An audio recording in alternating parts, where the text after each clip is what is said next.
قیامت تک اللہ کے اولیاء پیدا ہوں گے، نیک بندے پیدا ہوں گے، تہجد گزار پیدا ہوں گے، پرہیزگار پیدا ہوں گے، مگر اب کوئی صحابی پیدا نہیں ہو سکتا۔ یہ رتبہ بلند ملا جس کو مل گیا، یہ رتبہ جس کو ملنا تھا مل گیا، اب کوئی صحابی نہیں بن سکتا۔ بھائی کوئی بہت اللہ والا ہے، رات بھر تہجد پڑھ رہا ہے، سال کے 360 دن کنٹینیو روزہ رکھ رہا ہے، اللہ کی راہ میں بہت صدقہ خیرات کر رہا ہے، وہ سب کچھ کر سکتا ہے، مگر وہ آنکھیں کہاں سے لائے گا جن آنکھوں نے جمال مصطفیٰ کا دیدار کیا ہے؟ وہ ہاتھ کہاں سے لائے گا جن ہاتھوں نے محمد الرسول اللہ صلی اللہ علیہ وسلم سے مصافحہ کرنے کا شرف حاصل کیا ہے؟ وہ مجلس کہاں سے لائے گا جس مجلس میں شمع رسالت کے پروانے اپنے نبی سے قرآن سیکھتے تھے، حدیث سیکھتے تھے، سنت سیکھتے تھے؟ کوئی صحابی نہیں بن سکتا میرے بھائی۔ اور یہ صحابہ یہ اللہ تبارک و تعالیٰ کے سلیکٹڈ لوگ تھے، ان کو اللہ تعالیٰ نے اپنے نبی کے لیے چن لیا تھا، منتخب کر لیا تھا، الیکٹ کر لیا تھا، یہ اللہ کا سلیکشن تھے صحابہ کرام۔ اسی لیے حضرت عبداللہ بن مسعود کہتے ہیں اولئک اصحاب محمد کانوا ابر هذه الامة قلوبا واعمقهم علما واقلهم تکلفا۔ اس امت میں صحابہ کرام اکلوتے ایسے لوگ ہیں ان کے دل سب سے زیادہ پاک اور صاف تھے۔ ہم صحابہ کو فرشتہ نہیں مانتے، یہ جملہ نوٹ کر لو، ہم صحابہ کرام کو معصوم نہیں مانتے، ہم ان کو فرشتہ نہیں مانتے، صحابہ کرام انسان تھے، مگر صحابہ کے جیسا دل کوئی نہیں لا سکتا۔ صحابہ میں جھگڑے نہیں ہوئے، جھگڑے ہوئے، اختلاف ہوا، جنگیں ہوئی، مگر ان کی جنگ بھی ذاتیات کے لیے نہیں ہوتی تھی، ان کا اختلاف بھی اصولوں کی بنیاد پر ہوتا تھا، نظریات کی بنیاد پر۔ ہمارے یہاں لوگ آپس میں اختلاف کرتے ہیں ذاتیات کی بنیاد پر اختلاف۔ سب کو حدیث معلوم ہے کہ 3 دن سے زیادہ کسی مسلمان سے تعلق توڑنا جائز نہیں ہے، مگر نسل در نسل ہمارے یہاں دشمنی چلتی ہے۔ باپ مر گیا، بچوں کو وصیت کر کے جاتا خبردار فلانے سے بات مت کرنا، اور بچے بھی بڑے ہوشیار ہوتے ہیں، ابا کی وصیت ہے ہم رشتہ نہیں رکھیں گے، ہم شادی میں نہیں جائیں گے، ہم مرنی میں نہیں جائیں گے، ہم سکھ میں نہیں جائیں گے، ہم دکھ میں نہیں جائیں گے۔ صحابہ کرام ایسے نہیں تھے میرے بھائی، ان کا اختلاف بھی ہمارے لیے نمونہ ہے میرے بھائی۔ میں ایک مثال آپ کو دیتا ہوں، حضرت علی کے بیچ میں حضرت معاویہ کے بیچ میں اختلاف ہوا، اور اختلاف بہت بڑا ہوا، جنگ کی شکل میں ہوا، جنگ ہوئی دونوں طرف سے۔ اسی دور میں جس دور میں جنگ ہو رہی تھی، روم کے بادشاہ نے حضرت معاویہ کو خط لکھا۔ اس زمانے میں جیسے آج دنیا کی بڑی بڑی طاقتیں ہیں، فلسطین میں مسلمان مر رہا ہے، دنیا کی بڑی بڑی طاقتیں اس آگ میں اور اس کو اور بھڑکا رہی ہیں، مسلمان کا خون بہے اور ہمارا ہتھیار بکے، یہ ان کی سازش ہے۔ اس زمانے میں سپر پاور 2 طاقتیں تھیں، ایک رومن امپائر، ایک پرشین امپائر۔ تو روم کے بادشاہ نے حضرت معاویہ کو خط لکھا، کہا کہ اے معاویہ، ہمیں معلوم ہوا ہے کہ آپ علی کے ساتھ آپ کی جنگ چل رہی ہے، آپ کا اختلاف چل رہا ہے، اگر آپ اشارہ کر دیں تو ہم آپ کا سپورٹ کرنے کو تیار ہیں، ہم آپ کا سپورٹ کریں گے، آپ کا ساتھ دیں گے، اور ہم دونوں مل کر کے علی کا مقابلہ کرتے ہیں، علی کے خلاف جنگ کرتے ہیں۔ تاریخ کے الفاظ، تاریخ کے پنوں پر آج بھی یہ الفاظ درج ہیں، حضرت معاویہ حضرت علی کے مخالف ہیں، جنگ چل رہی ہے، اختلاف چل رہا ہے، مگر روم کے بادشاہ کے خط کے جواب میں انہوں نے کیا لکھا؟ کہا اے روم کے کتے، کان کھول کر کے سن لے، یقیناً میرا علی بن ابی طالب کے ساتھ اختلاف چل رہا ہے، جنگیں ہو رہی ہیں، مگر یہ ہمارا انٹرنل میٹر، ہمارا اندرونی معاملہ ہے۔ اے روم کے کتے، اگر تو نے اسلامی سرحدوں کی طرف نظر اٹھانے کی بھی جرت کی، علی کی فوج تجھ سے مقابلہ کرنے کے لیے جائے گی، اور علی کی فوج میں سب سے پہلی صف میں معاویہ کھڑا ہوگا۔ یہ تھے صحابہ۔ کسی تیسرے کو ہمارے اختلاف کی بنیاد پر اسلام پر ضرب لگانے کی اجازت نہیں۔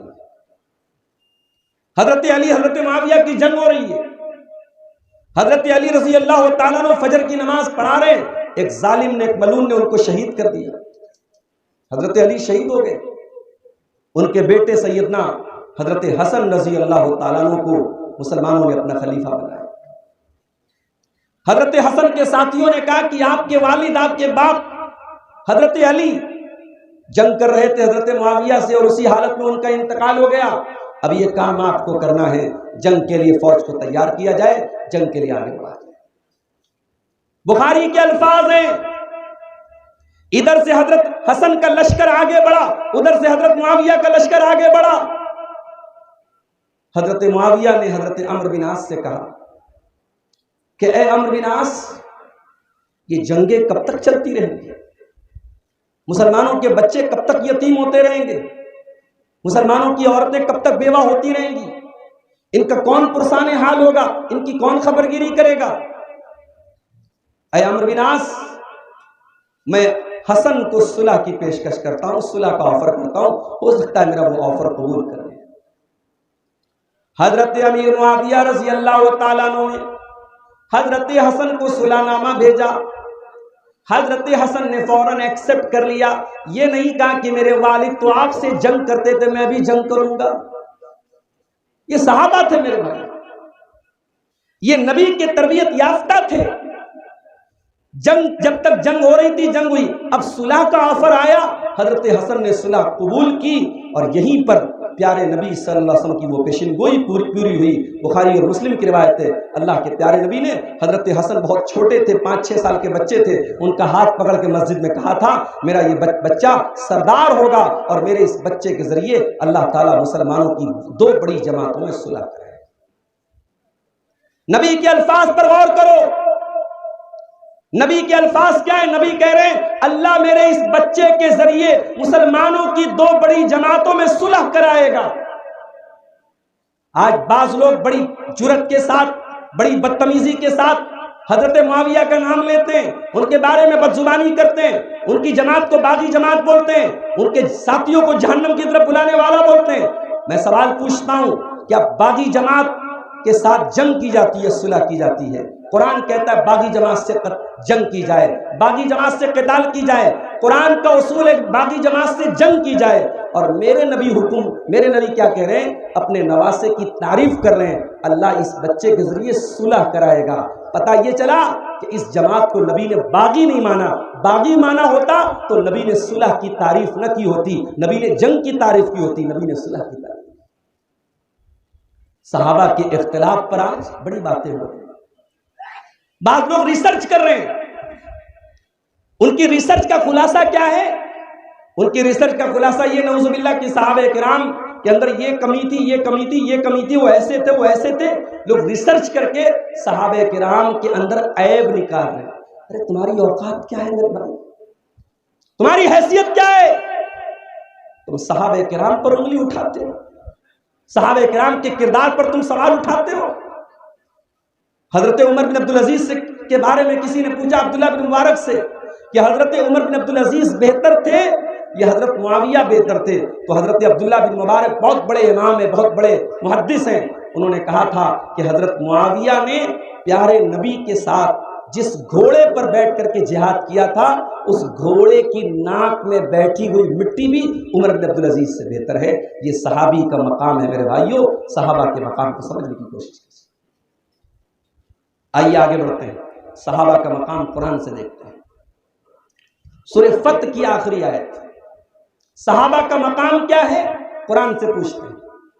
محمد الرسول اللہ والذین معه اشداء علی الکفار رحماء بینہم، محمد اللہ کے رسول ہیں صلی اللہ علیہ وسلم، اور جو آپ کے ساتھی ہیں اشداء علی الکفار، وہ اللہ کے دشمنوں کے لیے بہت سخت ہیں، رحماء بینہم، اور آپس میں بہت رحم دل ہیں، ہو حلقے یاراں تو بریشم کی طرح نرم، اور رزم حق و باطل ہو تو فولاد ہے مومن۔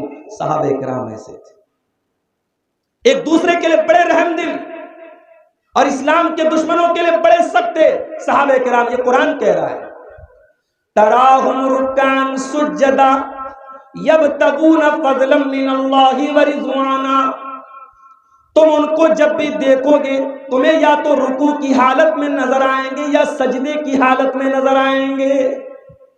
اتنے نمازی تھے، اتنے عبادت گزار تھے، یا تو تمہیں رکوع کی حالت میں نظر آئیں گے یا تمہیں سجدے کی حالت میں نظر آئیں گے۔ نبی اکرم کی زندگی کا آخری دن ہے، سوموار کے دن نبی کا انتقال ہوا، چاشت کے وقت آپ کا انتقال ہوا، فجر کی نماز ہو رہی ہے۔ پڑھانے والا امام کون؟ ابو بکر صدیق رضی اللہ تعالی۔ پڑھنے والے پیچھے مقتدی کون؟ صحابہ کرام۔ یہ حیات مبارکہ کا آخری دن ہے۔ اللہ کے پیارے نبی تھوڑی راحت محسوس کرتے ہیں، آپ اپنے حجرے کا پردہ ہٹاتے ہیں، سامنے ابو بکر صدیق نماز پڑھا رہے ہیں اور صحابہ کرام پیچھے نماز پڑھ رہے ہیں۔ اللہ کے پیارے نبی یہ منظر دیکھ کر کے خوش ہو جاتے ہیں، اتنے خوش ہوتے ہیں، بیماری کا عالم ہے، کمزوری کا عالم ہے، لیکن اللہ کے نبی کی خوشی کا کوئی ٹھکانہ نہیں ہے۔ اللہ کے پیارے حبیب کے چہرے پر مسکراہٹ آ جاتی ہے، آپ مسکرانے لگتے ہیں، اور صحابہ کرام اپنے نبی کی مسکراہٹ کو نماز کی حالت میں پہچان لیتے ہیں۔ صحابہ کرام محسوس کر لیتے ہیں کہ اللہ کے نبی اپنے حجرے کے دروازے پر کھڑے ہیں۔ حضرت ابو بکر صدیق بھی محسوس کر لیتے ہیں، ابو بکر صدیق پیچھے ہٹنے لگتے ہیں، اللہ کے نبی ہاتھ سے اشارہ کرتے ہیں کہ اے ابو بکر تم نماز کو کنٹینیو رکھو، تم نماز کو جاری رکھو، اور اس کے بعد اللہ کے پیارے نبی اپنا پردہ برابر کر دیتے ہیں، اور صحابہ کرام کہتے ہیں یہ آخری دیدار تھا جو ہم نے نبی کا کیا تھا۔ نبی نے اپنے صحابہ کو نماز پڑھتے ہوئے دیکھا تھا، ابو بکر کو ان کا امام دیکھا تھا، اور نبی مسکرا کر کے اس دنیا سے گئے تھے۔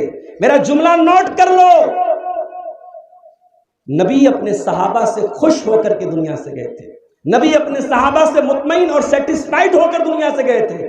جو بدبخت یہ کہتا ہے کہ نبی جب دنیا سے گئے تو صحابہ سب مرتد ہو گئے، صحابہ سب منافق ہو گئے، صحابہ سب دین سے پھر گئے، ہم اس بدبخت کو ایمان والا نہیں سمجھتے، ہم اس بدبخت کو مومن نہیں سمجھتے جو نبی کے چہتوں اور نبی کے لاڈلوں اور وہ ہستیاں جن کو نماز پڑھتے ہوئے دیکھ کے نبی مسکرا کے گئے تھے، ان کے ایمان پر جو سوال اٹھائے ہم اس کو ایمان والا مانتے ہی نہیں۔